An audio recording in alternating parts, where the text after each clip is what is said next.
François Bayrou, une personnalité importante du centre politique français, fait actuellement face à des controverses alarmantes.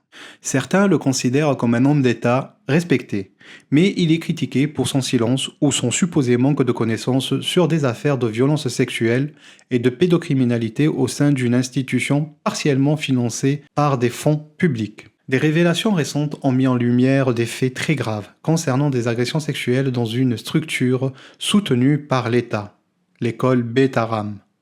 Malgré son éthique rigoureuse revendiquée, François Bayrou affirme n'avoir jamais été au courant de ces abus. Cette déclaration suscite des interrogations. Comment un haut responsable politique impliqué dans le financement de telles institutions aurait-il pu ignorer de tels faits? S'agit-il d'une incompétence coupable ou d'un mensonge délibéré? Ce n'est pas la première fois que Bayrou est impliqué dans des polémiques.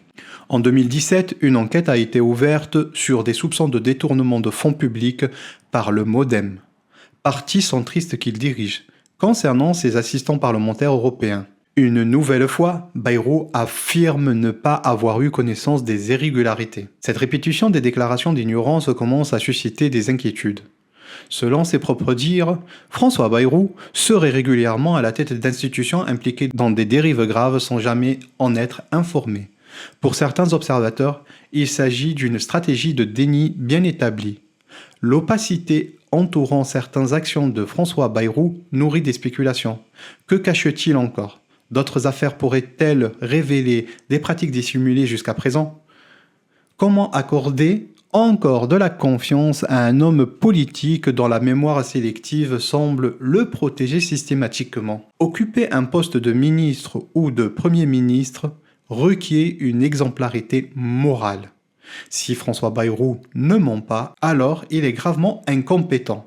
Mais s'il ment, comme le laissent penser certains indices, il ne devrait plus occuper de poste au plus haut niveau de l'État. Les Français ébranlés par les scandales à répétition méritent des dirigeants responsables, transparents et irréprochables.